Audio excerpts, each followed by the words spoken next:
Hi everybody, I'm David Vonderhaar, Studio Design Director at Treyarch. And I'm Miles Leslie, MP and Blackout Producer at Treyarch. We are here to give you a new map briefing, this time for Alcatraz, brand new Blackout map. All right, let's jump into it. What's Alcatraz all about? Alcatraz is a small island, and that means super fast-paced, frenetically fun fighting. And our Zombies players might recognize this, but we've handcrafted Alcatraz for the Blackout experience. What makes Alcatraz special and different than the core Blackout map? So as an island, we've got 40 players in a quad configuration, so that's 10 teams battling it out, but the other big thing is respawns. What respawns mean here, while similar to Hot Pursuit or Down But Not Out, is that they're on a timer. Every 30 seconds, up to 5 times, you can redeploy back into this game. You're not waiting for the map to collapse. All right, Vaughn, everyone wants to know, are there zombies? Are there zombies? So listen, it's Alcatraz. There might be some zombies over here, over here, over here, over here, over here, over here. I don't know. You have to find out for yourself. The other big change is how you deploy. Are you telling me that we no longer have a helicopter flight path over the island? That's right. You and your squad are going to deploy from randomly spawned portals over the entire island. And from those portals, you can reach any spot. And when you land and start looting, you might notice some other surprises. Alcatraz has items in all the kinds of places that you might expect, but what makes this special is the idea of the weapon wall buy. At these locations, you're guaranteed to find a new weapon every 30 seconds. Great way to be successful once dropping in. Learn those wall buys. They might save you.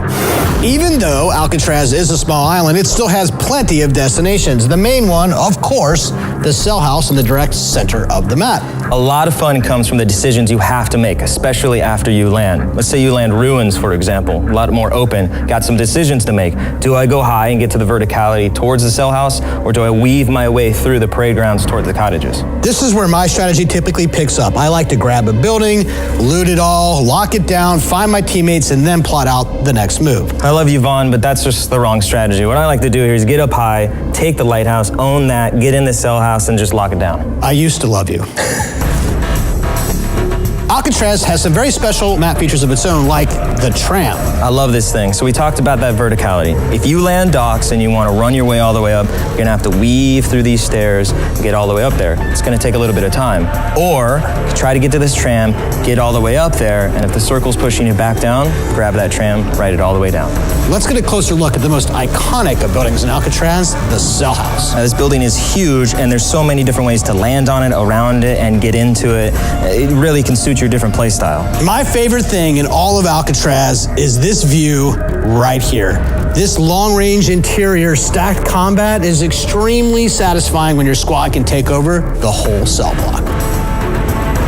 Alcatraz has some of the best room-to-room, building-to-building combat that you'll find. And in between those buildings, you're really going to get this sandbox of different types of experiences, compact and kind of joined together. If we take a look here, got these roads that cut through, but you might experience some more longer-range combat. But if you're moving your way up the island, up these stairs, that's going to be a different experience. Normally when I'm looking at cliffs like this, I got to go around, but is this something that's actually traversable? Absolutely. We really want to reward the player for taking risks in this sandbox, and if you mantle those up, you might outsmart someone that's taking the more traditional route on the stairs. This is really what makes Alcatraz special. If the tactics that you're using in the moment are not working out so well, you're not that far away from trying a different approach. Alcatraz is really intense, close range, super fast action right out the gate.